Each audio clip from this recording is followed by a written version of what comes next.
Baik, assalamualaikum warahmatullahi wabarakatuh. Perkenalkan, nama saya Muhammad Rifki Hoirullah, NIM E20193135. Di sini saya akan memberikan tanggapan pada video yang Bapak Abdul Wadud kirim selaku dosen pengampu ekonomi makro Islam.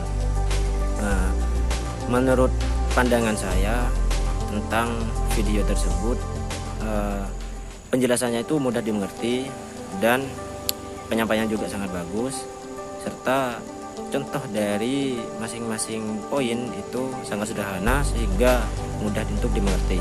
Seperti pada poin yang pertama, yaitu pengertian ekonomi, yang di sana pengertian ekonomi berasal dari kata Yunani, dua kata Yunani. Yang pertama oikos yang berarti rumah, yang kedua nomos yang berarti aturan, tatanan, dan hukum.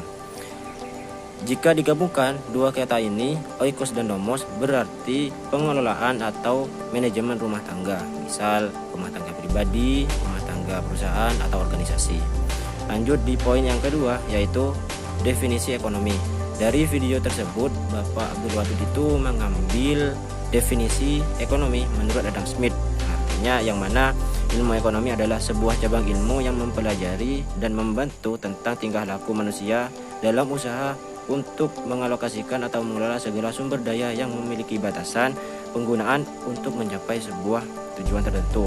Misal yang dicontohkan itu sebuah bidang tanah, jika dikelola dengan baik, jika ditamani dengan tumbuhan yang nantinya bisa dijual, maka akan menambahkan kesejahteraan bagi masyarakat maupun dirinya sendiri.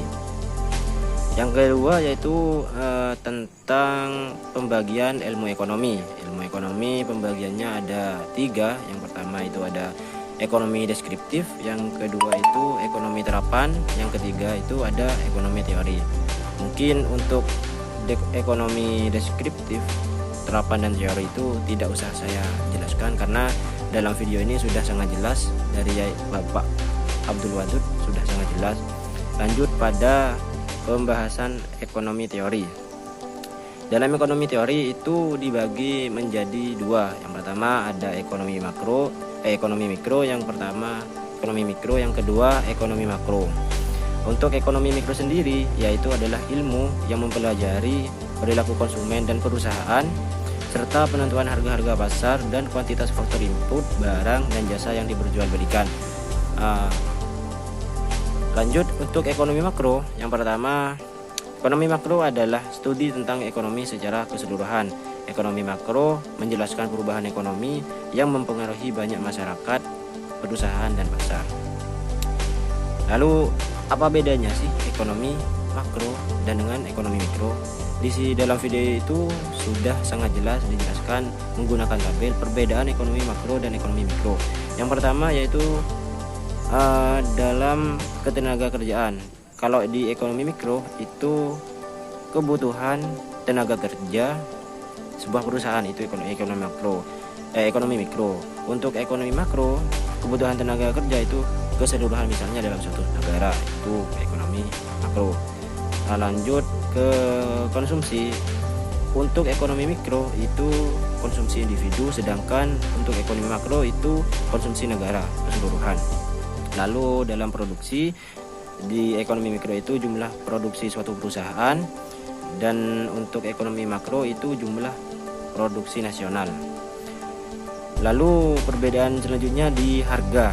Yang pertama ekonomi mikro itu harga setiap barang dan jasa, misal barang A harganya sekian, barang B harganya sekian. Untuk ekonomi makro, harga barang atau jasa secara keseluruhan, seperti itu. Lalu konsep dasar ekonomi makro. Konsep dasar ekonomi makro itu ada 7 poin. Yang pertama pendapatan dan pengeluaran, yang kedua yaitu pengangguran, yang ketiga yaitu uang beserta fungsinya, yang keempat yaitu inflasi dan deflasi, yang kelima permintaan agregat dan penawaran agregat, yang keenam keseimbangan IS dan LM, yang ketujuh ekspor dan impor. Baik, mungkin sekian video tanggapan dari saya, kurang lebihnya mohon maaf. Wallahul muwaffiq ila aqwamit thoriq. Wassalamualaikum warahmatullahi wabarakatuh.